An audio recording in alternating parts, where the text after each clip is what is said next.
हरे कृष्णा कृष्णा कृष्णा हरे हरे, हरे राम राम राम हरे हरे, हरे कृष्णा कृष्णा कृष्णा हरे हरे, हरे राम राम राम हरे हरे, हरे Krishna. Simply learn शास्त्र with Krishna Gaurdas में आप सभी को स्वागत है। तो आज बहुत ही पवित्र दिन है। आज पवित्र रोपिणी एकादशी का समय है और साथ ही साथ आज भगवान श्री कृष्ण के दिव्य झूलन यात्रा महामहोत्सव है। जय श्री श्री झूलन यात्रा महामहोत्सव की जय। ज़्यादातर लोग जानते नहीं हैं कि झूलन यात्रा महोत्सव क्या है। तो आज हम इस भगवान श्री कृष्ण के भव्य इस दिव्य झूलन यात्रा महामहोत्सव की महत्व के बारे में बताएंगे कि झूलन यात्रा महोत्सव क्या है और इसके पीछे जो रहस्य है उस वृंदावन के रहस्य तत्व को वर्णन करेंगे, जहाँ पे भगवान श्री कृष्ण सर्वो रससार सिंधु रसिक शेखर और रास शिरोमणि श्रीमती राधा ठाकुरानी उनके साथ सभी नित्य पार्षद गोपीगण उपस्थित होके वृंदावन में जो परम आनंद को आस्वादन किए थे, जो दिव्य लीला को प्रकट किए थे, आज उसी लीला के बारे में हम श्रवण करने वाले हैं। तो जुड़े रहिए मेरे साथ। आज इस सिंपली लर्न शास्त्र उत्कृष्ण गौरदास में हम झूलन यात्रा के रहस्यों को श्रवण करेंगे। तो हम लीला में प्रवेश करने के पहले परमाराध्य गुरुदेव से प्रणति निवेदन करके, गुरु परंपरा से प्रणति निवेदन करके, सर्वोपरि श्रीमान चैतन्य महाप्रभु और फिर राधा कृष्ण गोपीगण सबसे प्रार्थना करके हम आज श्रवण करने वाले हैं वृंदावन की दिव्य लीला को। तो चलिए शुरू करते हैं मंगलाचरण। ओम अज्ञानतिमिरन्धस्य ज्ञानांजन शलाकया चक्षुरुन्मीलितं येन तस्मै श्रीगुरुवे नमः। श्रीचैतन्य मनोभीष्टं स्थापितं येन भूतले स्वयं रूप कदा मह्यं ददातीश पदान्तिकं। वन्देऽहं श्रीगुरो श्रीयुतपदकमलं श्रीगुरुन् वैष्णवांश्च श्रीरूपं साग्रजातं सहगण रघुनाथान्वितं त्वं स्वजीवं स्वादयित स्वावधूतं श्रीपरिजनासहितं कृष्ण चैतन्य देवं श्री श्री राधा कृष्ण पादान सहगण ललिता श्री विशाखान्वितांश्च।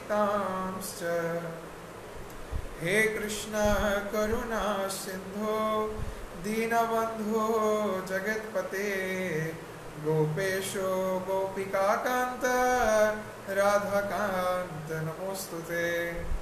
तप्त कांचन गौरांगी श्री राधे वृंदावनेश्वरी वृषभानुसुते देवी प्रणमामि हरिप्रिये। नीलांचल निवासाय नित्याय परमात्मने बलभद्र सुभद्राभ्यां श्रीजगन्नाथाय ते नमः।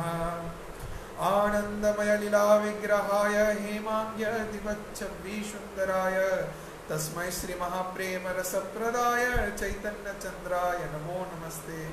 श्री नित्यानंद नमस्तोभ्यं प्रेमानंद प्रदायिने कलौ कल्मषनाशाय श्री जाह्नवपतये नमः। वृंदावनं गुरुं कृष्ण कमललोचनं वल्लवी वल्लभं देवं श्रीराधालिङ्गित विग्रहं। नमो नलिननेत्राय वेणुवाद्य विनोदिने राधाधर सुधापाणे शालिने वनमालिने जय पंचतत्वात्तं कृष्ण भक्तरूपस्वरूपकं भक्तावतार भक्त्याख्यां नमामि भक्तशक्तिकं। जय श्री कृष्ण चैतन्य प्रभु नित्यानंद श्री अद्वैत गदाधर शिवास्वादि गौर भक्त वृंद। हरे कृष्णा कृष्ण कृष्ण हरे हरे, हरे राम राम राम हरे हरे। हरे कृष्णा। सभी को स्वागत है सिद्धिलाल शास्त्रविद कृष्ण गौरदास में। आज हम श्रवण करने वाले हैं झूलन यात्रा महामहोत्सव के रहस्य। ओम नमो भगवते वासुदेवाय, ओम नमो भगवते वासुदेवाय, ओम नमो भगवते वासुदेवाय। हरे कृष्णा। तो इस झूलन यात्रा महामहोत्सव के लीला रहस्य के बारे में वर्णन किया गया है हमारे शास्त्र में कि रसिक शेखर रास शिरोमणि के साथ जो प्रिया प्रियतम ब्रज में सुंदर भाव्य गोपियों के साथ लीला को जो प्रदर्शित किए थे, वो झूलन महामहोत्सव जो बहुत ही भाव्य दिव्य आकर्षणीय है, जिसको श्रवण करने मात्र ही जीव पतित जागतिक क्लेशों से मुक्त होता है और सर्वोपरि कृष्ण के प्रति, कृष्ण प्रेम के प्रति आकर्षित होता है। तो इतना सुंदर मनोरम जो भगवान श्री कृष्ण और उनके अंतरंग आह्लादनी शक्ति श्रीमती राधा रानी के अंदर जो दिव्य लीला हुआ था, उस लीला के बारे में आज हम श्रवण करेंगे। तो आनंद वृंदावन चंपू जो कवि कर्णपुर बहुत ही प्रसिद्ध हमारे आचार्य हैं, जिन्होंने इस ब्रज में उद्यापित झूलन यात्रा महोत्सव के बारे में अपने ग्रंथ में वर्णन किए हैं। वहां पे बहुत ही सुंदर रूप से श्रेष्ठ भाषा का प्रयोग करके अलंकार के द्वारा इस ब्रज रस माधुरी के तत्व को वर्णन किया गया है कि कैसे गोपीगण पूर्णमासी की इच्छा अनुसार कृष्ण के प्रति आकर्षित होते हैं, कैसे ये मनोरम दिव्य वातावरण ब्रज में प्रसिद्ध होता है और सर्वोपरि सभी आकृष्ट होकर कृष्ण के प्रति धावित होते हैं और कुंज में कुंज विहार किया जाता है विहारी और विहारिणी के लिए, और वहां पे अंतिम अवस्था में युगल किशोर उपस्थित रहते हैं और गोपीगण मिलके इस दिव्य झूलन यात्रा महोत्सव को पालित किए। इसका बहुत ही सुंदर तरीके से वर्णन किया गया है। तो हम उस ग्रंथ से कुछ विषय को वर्णन करेंगे, हालांकि बहुत ही कठिन भाषा में उसका वर्णन है। बहुत ही सुंदर अलंकार शब्दों का प्रयोग किया गया है कि एक एक शब्द एक एक पैराग्राफ के जैसा है, इतना सुंदर। क्योंकि भगवान के महिमा को श्रेष्ठ शब्दों से ही वर्णन करना चाहिए, जिसके कारण ही हमारे आचार्य वर्ग ज़्यादातर श्रेष्ठ भाषा में अपने ग्रंथों में भगवान के दिव्य लीलाओं को वर्णन किए हैं। तो कवि कर्णपुर व्यक्त कर रहे हैं कि इस श्रावण के समय भगवान श्री कृष्ण के आनंद विधान करने हेतु और श्रीमती प्रियातमा श्रीमती राधा रानी के आनंद वर्धन करने हेतु पौर्णमासी योग माया के इच्छानुसार ब्रज में इस झूलन यात्रा उत्सव को पालित किया गया। क्या हुआ था कि एक दिन शाम के समय पौर्णमासी देवी जो कि वृंदावन में रहती हैं, वृंदावन की अधिष्ठात्री श्रीमती राधा रानी की सेविका है। तो पौर्णमासी देवी सभी ब्रज में एक भव्य सुंदर मनोरम अवस्था का सृष्टि की, जहां पे उन्होंने चारों तरफ पारिजात पुष्प को प्रकट किया, कुंज को सुंदर पुष्पों से श्रृंगार करवाया, सारे पेड़ पौधे में उसका रूप निखर के बाहर आ रहा था, क्योंकि सबको पता चला कि साक्षात भगवान श्री कृष्ण और प्रियतमा श्रीमती राधा रानी यहाँ उपस्थित होने वाली हैं। तो इस भाव को लेके सभी वृक्ष आकुल हो जा रहे थे कि कब को कृष्ण को दर्शन करे, राधा रानी को, गोपियों को दर्शन करे। फिर ब्रज में जितने भी पक्षियां थी वो सुंदर मनोरम कृष्ण नाम हरिनाम कीर्तन करने लगे और मनी मन बार बार वासना कर रही थी कब को प्रिया और प्रियतमा को दर्शन करें। और साथ ही साथ उस ब्रज में जो प्रसिद्ध यमुना देवी है, तो यमुना देवी धीरे से बहने लगी कृष्ण को दर्शन करने, राधा रानी की कृपा को प्राप्त करने। गोवर्धन उल्लासित होने लगे, मनी मन कृष्ण के रूप को दर्शन करने के लिए लालायित होने लगे। ऐसी अवस्था में ब्रज में वर्णन है कि मधुर चंद्रिमा प्रकट हुआ पौर्णमासी की इच्छा अनुसार। पौर्णमासी देवी 6 ऋतुओं को एक साथ पुकारी, तो 6 ऋतु एक साथ उपस्थित थे वहां पे, और कृष्ण के संतुष्टि विधान हेतु सभी तत्पर थे कि कैसे कृष्ण के सेवा में नियुक्त हो पाए, नित्य सेवा में नित्य विहारिणी को संतुष्ट कर पाए, जिससे हम कृष्ण के दर्शन के लिए जो अभिलाषी हैं और उसके लिए जो हम प्यासी हैं तो प्यास बुझ पाए। तो इस भाव को लेकर पौर्णमासी देवी सब कुछ सृष्टि की। और साथ ही साथ वन में जो वन देवी गण है, तो वन देवी गण को बोली कि आप इतना सुंदर अरेंजमेंट करो कि इसमें कोई कमी ना रहे, कि राधा कृष्ण पूर्ण रूप से संतुष्ट हो और गोपीगण संतुष्ट हो जाए। तो सबके संतुष्ट विधान हेतु जितने भी वन देवी गण थे तो सभी सुंदर सुंदर पेड़ों से कुंज की उस स्थली को श्रृंगार करवाए जहां पे राधा और कृष्ण बैठेंगे, और चारों तरफ फलों से बताया गया है, वर्णन ऐसा है कि फलों से सजाया गया। अब फलों से जो सजाया गया, ये फल जैसे हम लोग सजाते अलग से डेकोरेशन करके बाहर से लेके आके, वैसे नहीं, क्योंकि ये लोग वन देवी थी तो ये अपनी इच्छा अनुसार व्यक्त की कि यहाँ पे आम का वृक्ष हो जाए, हाँ, यहाँ पे अमरूद का वृक्ष हो जाए, हाँ। तो जैसे जहां पर भी जो भी इच्छा की वैसे सुंदर सुंदर वृक्ष प्रकट हो गए, और बीच में वो 2 सुंदर, हाँ, चंदन के वृक्ष को प्रकट किया, और आसपास कृदंब वृक्ष सब प्रकट हो गए कृष्ण के संतुष्टि विधान हेतु, राधा रानी के संतुष्टि विधान हेतु। और सभी पेड़ों से सुंदर सुंदर पुष्प प्रकाशित होने लगे। ऐसा नहीं था कि अलग से फूल कहीं से लाके डेकोरेट किया गया, सभी पेड़ अपनी इच्छा से सुंदर सुंदर पुष्प प्रकट कर रहे थे, और पुष्पों से सुगंध चारों तरफ फैल जा रहा था। इतना सुंदर भव्य मनोरम वृंदावन का दृश्य बना।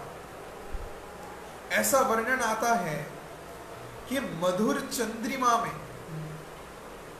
राधा कृष्ण के संतुष्टि हेतु सुंदर तरीके से झूलन का श्रृंगार करवाया गया।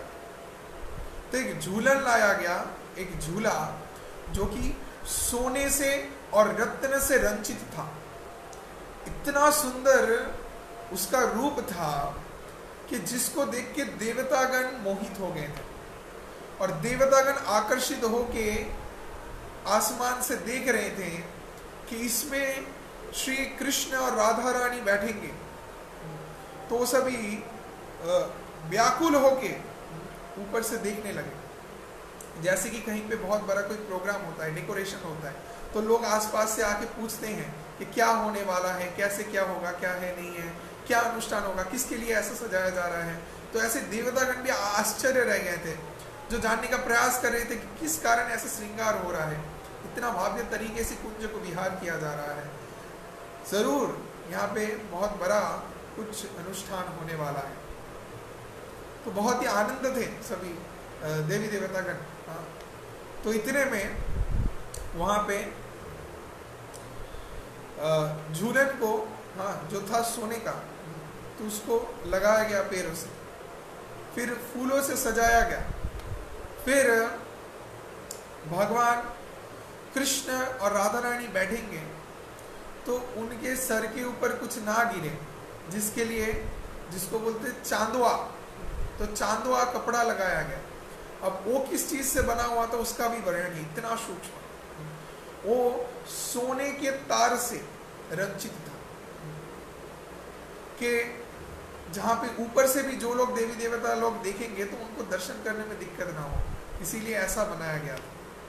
तो सोने के तार से रंजित उस चांदवा को ऊपर लगाया गया और नीचे झूलन में राधा कृष्ण बैठेंगे, उनके लिए बहुत सुंदर आसन सजाया गया, फूलों से, गुलाब से, मल्लिका पुष्प से, चंपा पुष्प से, बहुत भव्य तरीके से मनोरम एक अवस्था प्रकट हुआ।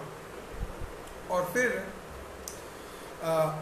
ऐसा हुआ था कि उस चांदवा जो सोने से जड़ित था, ऊपर से मधुर चंद्रमा का जो किरण आ रहा था, तो उस चांदवा के ऊपर पड़ के नीचे ऐसे गिर रहा था जमीन पे, जो दिख के लग रहा था कि नीचे में सफेद चावल गिरे हुए हैं। जो चांद का रोशनी था उस चांदवा में लग के इतने सुंदर तरीके से नीचे गिरा था कि जो देख के हरिण को लगा कि नीचे चावल गिरा हुआ है। तो हरिण अपने सभी परिवार, सज्जन और अपने और भी दोस्त जितने भी थे, तो सभी हरिण जो डियर होते हैं, तो सब आ गए और आके नीचे से उस चांद के किरण को चावल सोच के बार-बार अपने मुंह में लगाने के प्रयास कर रहे थे, खाने का प्रयास कर रहे थे, और उनके मुंह में बार-बार जमीन लग जा रहा था और उनको दिक्कत हो रहा था, फिर भी वो प्रयास कर रहे थे उसको खाने का। तो ऐसे अपनी तरफ से वो लोग आनंद आस्वादन कर रहे थे कि बहुत बड़ा कुछ अनुष्ठान यहाँ पे होने वाला है। और इतने में वहाँ पे सब कुछ सुंदर तरीके से सजाया गया। मोर आए, तोता आया और हरिण आए, बंदर थे, तो सभी प्रकार के वहाँ पे उपस्थित पशु पक्षियाँ थे, जो कि कृष्ण के और राधा रानी के संतुष्टि हेतु पागल प्राय थे, दर्शन के लिए अभिलाषी थे। तो मोरगण चिल्लाने लगे जोर जोर से, अरे कब को आएंगे, कब को आएंगे कृष्ण श्रीमती राधा रानी। वो मन में ऐसे वासना को प्रकट कर रहे थे, जहां पे देवतागण सब ऊपर भीड़ जमा दिए, ऊपर से सब दर्शन के लिए आकुल थे कि कब को राधा रानी और कृष्ण प्रकट होंगे। तो ऐसे चिंतन कर रहे थे और फिर धीरे धीरे सब गोपीगण आ गई। तो गोपीगण उस स्थान को सुंदर तरीके से सजा दी और फिर सब कुछ माहौल पूरा बन गया। अब सिर्फ अपेक्षा है तो सिर्फ कृष्ण और राधा रानी का। तो अभी तक वो लोग आके उपस्थित नहीं थे। तो तब पौर्णमासी देवी, वन देवी, और जितने भी गोपीगण थे तो सभी प्रार्थना करने लगे राधा कृष्ण से। तो फिर कृष्ण प्रवेश किए कुंज के अंदर और वहाँ पे बहुत बड़ा एक ऐसा है स्थान था, बहुत विशाल का स्थान था, और जो झूलन भी था वो भी बहुत बड़ा था, बहुत बड़ा। तब कृष्ण प्रवेश किए, गले में वैजयंती माला पहन के, घुंघराले बाल, सर पे पगड़ी करके, और कृष्ण रसिक शेखर वेश धारण किए थे। हाँ, और कृष्ण कान में करनी का पुष्प लगाए और हाथ में बांसुरी लेके आए थे। और साथ ही साथ श्रीमती राधा रानी प्रवेश की। तो राधा कृष्ण दोनों एक साथ प्रवेश कर रहे हैं झूलन के उस महामहोत्सव जहाँ पे होगा, वहाँ पे उस स्थान पे। तो जब ऐसे अंदर प्रवेश किए जा रहे हैं तो इतने में वहाँ पे गोपीगण सब व्याकुल हो गई, सब राधा कृष्ण को प्रणाम कर रही हैं, पुष्प का वृष्टि कर रही हैं, पुष्प वर्षा कर रही हैं, चारों तरफ से सुगंध छिड़क रही है राधा कृष्ण के ऊपर। अब कृष्ण क्या किए, कृष्ण अपने बाएं हाथ को श्रीमती राधा रानी की कंधे के ऊपर रखे और अपने दूसरे हाथ में एक कमल के पुष्प को लिए दाएं हाथ और उसको घुमाने लगे, कमल के पुष्प को। और कृष्ण तांबूल ग्रहण किए थे और चिबोते चिबोते कृष्ण अंदर में प्रवेश किए और श्रीमती राधा रानी भी कृष्ण के साथ अंदर प्रवेश की। फिर दोनों को उस झूलन के सिंहासन में बिठाया गया और बिठा के दोनों को सुंदर माला से सजाया गया, चंदन लगाया गया और फिर झूले को झुलाना शुरू हुआ। तो जो झूला था वो झूला भी जैसे हम लोग झूला यहाँ पे देखते हैं कि एक डायरेक्शन में जाता है, ऐसा सामने पीछे, लेकिन वो जो झूला था उसका वर्णन ऐसा आता है कि वो एक तरफ से नहीं जाना आना करता था।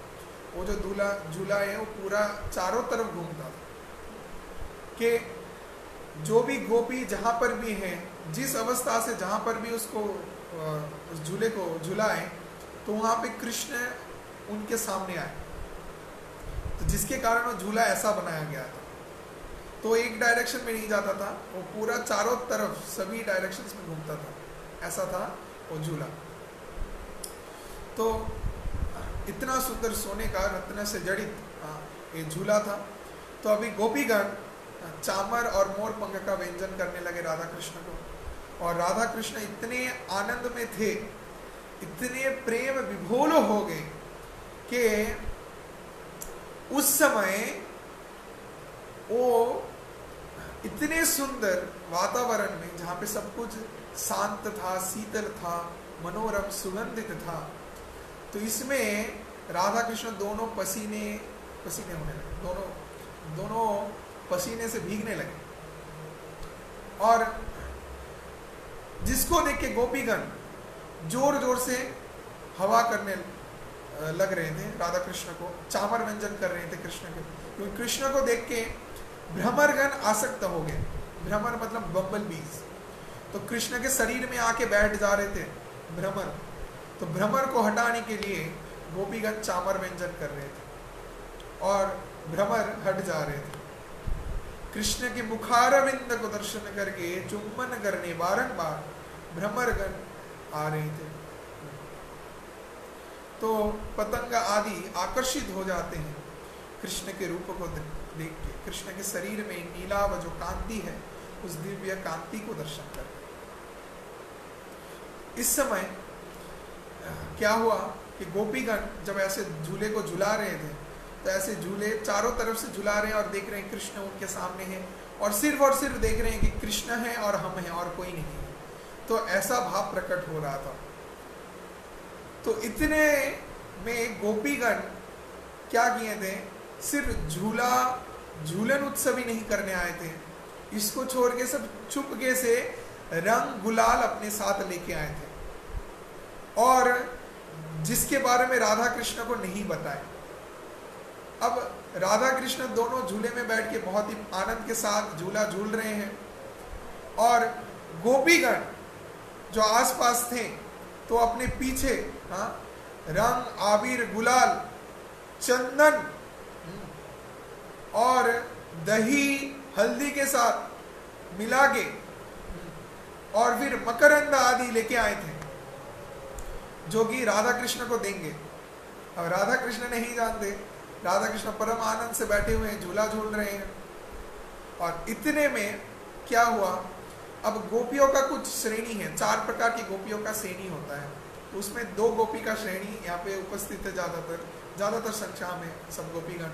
तो कृष्ण के पक्ष में चंद्रावली और बाकी गोपीगण कृष्ण के तरफ थे, और दूसरे साइड में राधा रानी और राधा रानी के गोपीगण उपस्थित थे। तो चंद्रावली क्या की, चंद्रावली रंग गुलाल निकाली, आबिर गुलाल लेके कृष्ण के ऊपर भी और कृष्ण के शरीर में गिरा, और भी बाकी जितने भी गोपीगण थे चंद्रावली के पीछे, तो सभी गोपी एक एक करके उस आबिर गुलाल को फेंकने लगे, और ऐसे एक के बर के एक रंग ऐसे ऊपर चारों तरफ फैलने लगा। और कभी कभार रंग भगवान के शरीर में नहीं पहुंच रहा था, ऊपर ही उड़ जा रहा था, लेकिन उसके साथ ये लोग मकरंद मिला के भेजे थे, जो कि कृष्ण के शरीर में, मुंह में, सर पे, वक्षस्थल में लग रहा था और चिपक जा रहा था, वहां पे चारों तरफ मुंह में लगा हुआ था कृष्ण का गुलाल रंग। और इधर से राधा रानी के जितने गोपीगण थे वो लोग भी क्या करने लगे, आबिर गुलाल फेंकने लगे राधा कृष्ण के ऊपर। अब कृष्ण के ऊपर जब गुलाल फेंकने लगे तो कृष्ण के जो गोपियां हैं तो वो लोग राधा रानी के गोपियों से ईर्ष्या करती थी। तो कृष्ण के गोपियां सिर्फ मानती थी कि राधा रानी उतना इंपॉर्टेंट कोई है नहीं, कृष्ण सिर्फ हमारे लिए है। तो एक गोपीगण क्या की, सब क्रोधित होके राधा रानी की तरफ से जो गोपीगण आबिर गुलाल फेंक रही, तो उनके गुलाल को हाथ से हटा के फेंक दे रही थी। ये लोग बहुत एक्सपर्ट थी, तो बारंबार जो कुछ भी वो लोग कृष्ण के ऊपर फेंक रहे थे, चंद्रावली और चंद्रावली के बाकी गोपीगण जो थे, तो ये लोग उसको पकड़ के लेके बाहर फेंक दे रहे थे, राधा कृष्ण के शरीर में लगने ही नहीं दे रहे थे, ऐसा कर रहे थे। तो तब राधा रानी की तरफ से जो गोपीगण थी, जैसे विशाखा, ललिता आदि, तो वो लोग बहुत गुस्से में आके कि ठीक है, हम श्याम सुंदर को गुलाल फेंक रहे हैं, लेकिन वो उनके शरीर में जाके नहीं पहुंच रहा, तुम लोग देने नहीं दे रहे हो, तो अभी हम लोग क्या करेंगे, पिचकारी से मारेंगे। पिचकारी आप सभी जानते हैं, होली सब जानते हैं, तो होली के समय हम लोग जो पिचकारी यूज करते हैं, तो पिचकारी में लोग रंग भरे और भर के श्याम सुंदर को मारे, तो श्याम सुंदर के पूरा शरीर भीग गया रंग से, और राधा रानी का शरीर भी भीगने लगा। अब राधा रानी अपने साड़ी से कृष्ण के मुख को साफ कर दे रहे थे, कृष्ण के मुख में जितने भी रंग लगे हुए थे सबको साफ कर दे रही थी श्रीमती राधा रानी। और इसको देख के गोपीगण बोल के, अच्छा तो कृष्ण के रंग को आप मोच दे रही हैं, तो अभी तो फिर से हम रंग लगाएंगे। तो बोल के बाकी गोपीगण पिचकारी में और भी भर भर के रंग ली और लेके कृष्ण के शरीर में बारंबार जोर जोर से मारे और राधा रानी को भी मारे। अब कृष्ण थोड़ा रुकने के लिए, थमने के लिए उनको बोल रहे थे, देखो कृष्ण कुछ बोल नहीं रहे थे, हालांकि कृष्ण के ऊपर गोपीगण इतने रंग बरसा रही थी, फिर भी कृष्ण चुपचाप थे, कृष्ण कुछ बोल नहीं रहे थे। तो ऐसे एक के बाद एक ऐसे जब किए जा रहे थे, तो फिर भी कृष्ण चुपचाप थे।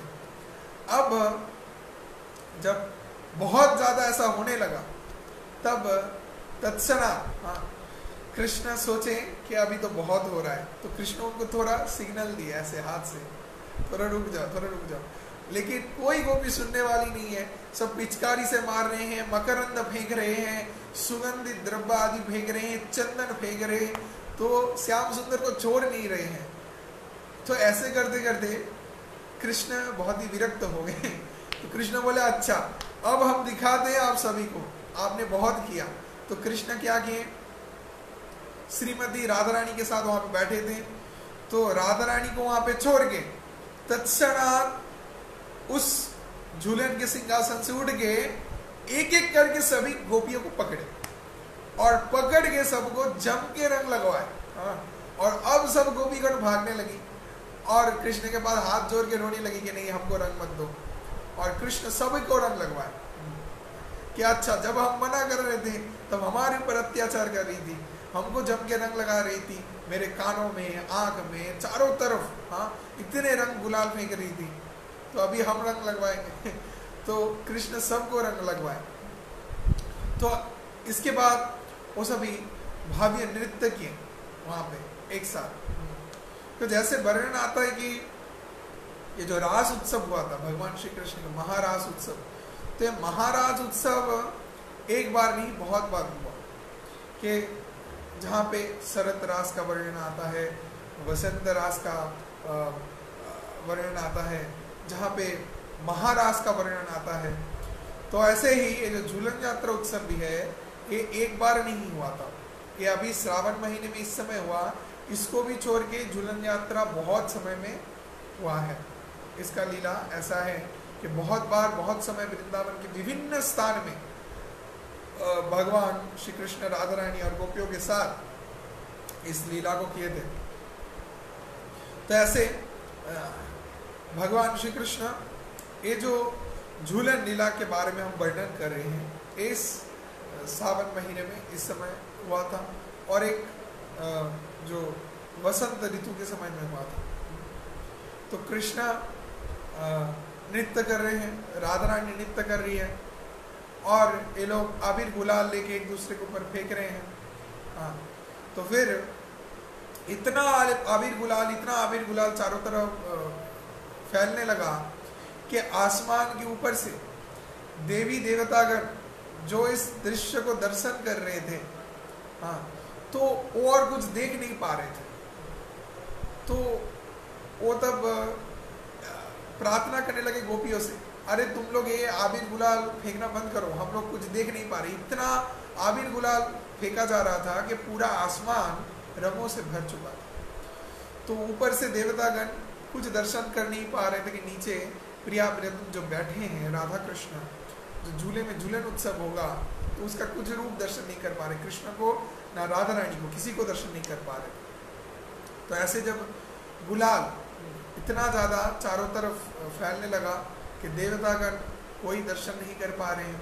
अब इस रूप को दर्शन करने राधा कृष्ण को, गोपियों को किन्नरगण, चारणगण, गंधर्वगण, दिक्पालगण, लोकपालगण, ग्रह के बड़े बड़े जो ग्रहपाल हैं, तो वो सब आए थे, देवतागण आए थे, तो सभी उपस्थित थे वहाँ इस भाव्य लीला को दर्शन करने हेतु। तो इस अवस्था में तब भगवान श्री कृष्ण जो परम रसिक शेखर है, तो गोपियों के साथ रह के रस को आस्वादन कर रहे थे। भाव यही था कि गोपियों के हृदय में जो कृष्ण के लिए तीव्र प्रेम है, उस प्रेम को प्रकट करना। और वो प्रेम जब चरम स्तर में पहुंच रहा था, तब राधा रानी तन्मय हो गई कृष्ण, और गोपीगण सिर्फ दर्शन कर रही थी, कृष्ण है और हम हैं और कोई नहीं है। वो दर्शन ही नहीं कर पा रही थी कि राधा रानी भी वहां पे उपस्थित है, सिर्फ दर्शन कर रही थी कि कृष्ण है और हम हैं, और हम लोग गुलाल से महोत्सव कर रहे हैं। तो ये भाव्य अवस्था सृष्ट हुआ था। तो ऐसे ही राधा कृष्ण और गोपीगण सभी मिलके एक दूसरे को रंग लगा रहे थे। फिर राधा कृष्ण को अनुरोध किया गया झूले में विराजमान होने के लिए, तो फिर से वो झूले में विराजित हुए। तो उनको और भी सुंदर सुंदर पुष्प मल्लिका से श्रृंगार किया गया, चंदन लगाए गए, और उनको पीछे से ललिता और विशाखा देवी झूला झुला रही थी, और सामने तुंग विद्या, श्री चित्रा आदि गोपीगण उपस्थित थी। तो सभी मिलके भगवान श्री श्याम सुंदर और श्रीमती राधा रानी का भाव्य आरती करने और गाने लगे, जय जय राधा कृष्ण जुगल मिलन। तो जुगल मिलन हो रहा था जो दोनों का, इस जुगल मिलन का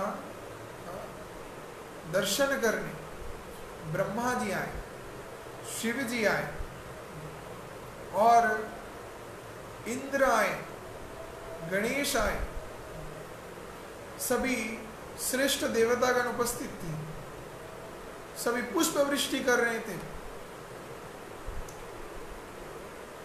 गंधर्वगण गाने लगे, वाद्य यंत्र विभिन्न प्रकार के बजाने लगे, गोपीगण जो सभी प्रसिद्ध थी कीर्तन करने के लिए, वो कीर्तन गाने लगी, राधा कृष्ण की गुण महिमा गाने लगी।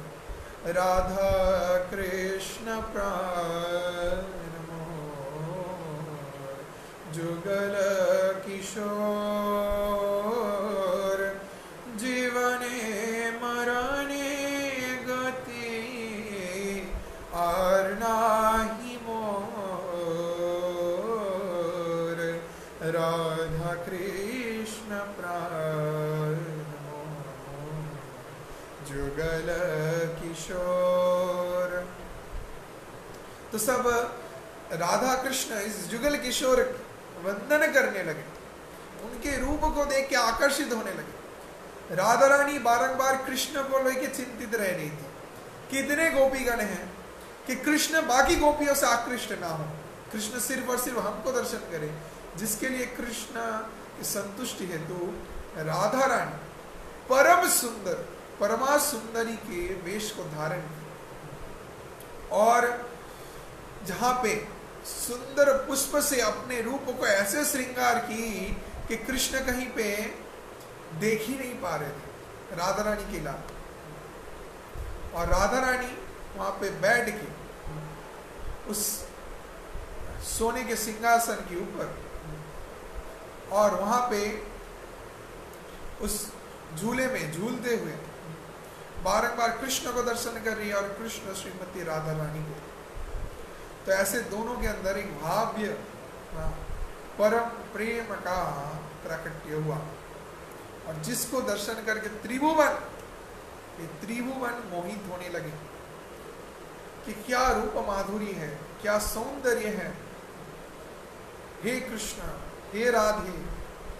तो सभी गाने लगे इनके भजन। तो जो गोपीगण श्रेष्ठ मृदंग बजाती थी, वो लोग मृदंग के ध्वनि के द्वारा राधा कृष्ण के गुण कीर्तन कर रहे थे। जो लोग करताल बजा रही थी, कुछ गोपीगण वीणा आदि वाद्य यंत्र बजा रही थी, कुछ गोपीगण राधा कृष्ण के संतुष्टि हेतु उनके सामने नृत्य प्रदर्शित कर रही थी। कोई कृष्ण के जैसे सजा था, कोई राधा रानी के जैसे, और दोनों ऐसे नृत्य कर रहे हैं और बाकी गोपी भी नृत्य कर रहे हैं राधा कृष्ण के सामने उनके संतुष्टि हेतु। कोई मोर बना था तो कोई पक्षी के जैसे शब्द कर रहा था, सुमधुर कंठ से कृष्ण के लिए बहुत विभिन्न प्रकार के शब्द निकाल रहे थे अपने मुंह से और कृष्ण नाम राधा नाम का उच्चारण कर रहे थे। तो इससे राधा कृष्ण दोनों बहुत ही आनंदित हो रहे थे। तो ऐसे बहुत ही सुंदर झूलन उत्सव मनोरम चल रहा था और आरती हो रहा था राधा कृष्ण का। तो फिर राधा कृष्ण को बहुत ही सुंदर प्रकार के विभिन्न प्रकार के व्यंजन भोग लगाए गए। राधा कृष्ण सबको ग्रहण किए, सबको कृपा किए और फिर वहाँ पे राधा कृष्ण एक चरम अवस्था में पहुंचे जहाँ पे उनका प्रेम बहुत ही गाढ़ा हो गया और राधा कृष्ण प्रणय विकृति अल्लादिनी शक्तिष्मा तेहत्मना भुवि बुरा देह वेतौ गतौ तौ। तो दोनों एक ही हैं, लेकिन लीला प्रदर्शित करने के लिए दोनों अलग देह को धारण किए हैं। दोनों में कोई अंतर नहीं है, दोनों एकात्मना भुवि बुरा देह वेतौ गतौ तो इस भूलोक में आके दिव्य लीला को प्रदर्शित करने के लिए दोनों दो देह को धारण किए हैं, लेकिन पूर्ण रूप से दोनों एक हैं, एकत्मना, एक आत्मा है, दो भिन्न देह हैं। कि जैसे एक देह है, एक देह के अंदर एक आत्मा है, लेकिन ये दोनों ही एक ही जन एक आत्मा है, जो कि दो भिन्न देह के अंदर में बढ़ के अलग होके लीला को प्रदर्शित कर रहे हैं। तो इतने सुंदर मनोरम तरीके से दोनों एक दूसरे के प्रेम को वहाँ पे वास्तव में प्रकट कर रहे थे, जिससे जाके सभी गोपीगण बारंबार आकर्षित हो जाते। तो इस अवस्था में भगवान श्री श्याम और श्यामा श्रीमती राधा रानी दोनों झूलन से उतर गए। दोनों उस कदम्ब वृक्ष के पीछे गए और जहाँ पे आसपास से सभी पेड़ों से, पुष्प से, चंदन के पेड़ों से सुगंध छोड़ रहा था, तो वहाँ पे दोनों उपस्थित रह के एक दूसरे को दर्शन किए और फिर दोनों सिद्धांत लिए कि अभी हम क्या करेंगे कि जो लोग हमारे सेवा में नियुक्त थे तो उनको झूला झुलाएंगे। तो क्या किए, कृष्ण और राधा रानी सभी गोपियों को झूला के ऊपर उठाए, और झूला जो था बहुत बड़ा था, बहुत विशाल, जो स्थान था बहुत बड़ा था। तो झूले के ऊपर सभी वहाँ पे गोपियों को बिठाए और जितने भी पशु पक्षी आए थे तो उनको भी उसके ऊपर बिठाया साहिब। और फिर जाके श्रीमती राधा रानी और कृष्ण दोनों पीछे से झूले को झुला रहे थे, जिससे इन लोगों का आनंद आस्वादन।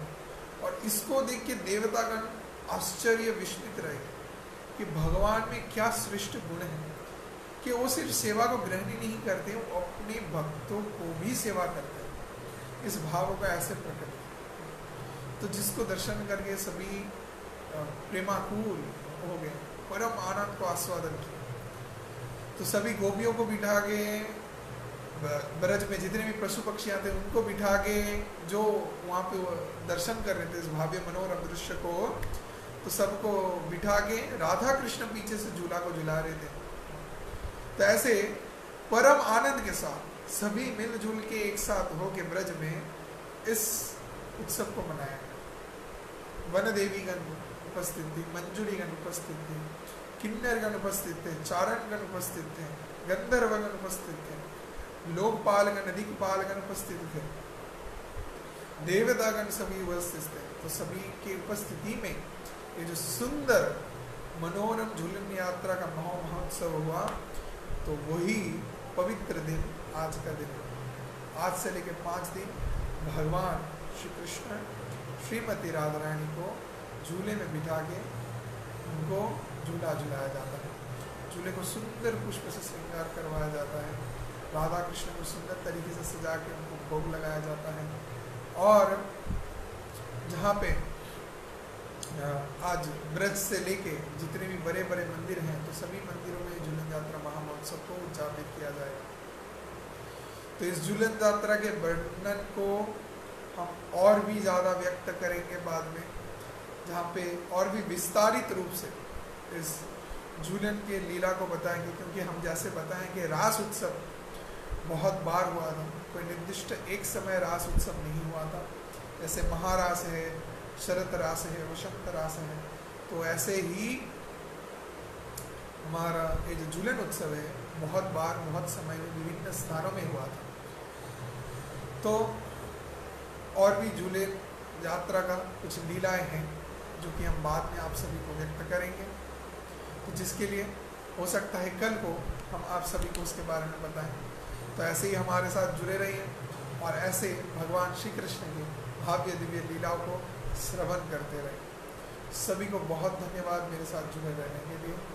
हरे कृष्णा कृष्ण कृष्ण हरे हरे, हरे रामो रामो रामो हरे हरे, हरे कृष्णा। जय श्रीमती राधा रानी की जय। जय श्री कृष्णचंद्र भगवान की जय। जय श्री ब्रजभूमि वृंदावन धाम की जय। निताय गौर प्रेमानंदे हरि हरि बोल। हरे कृष्ण।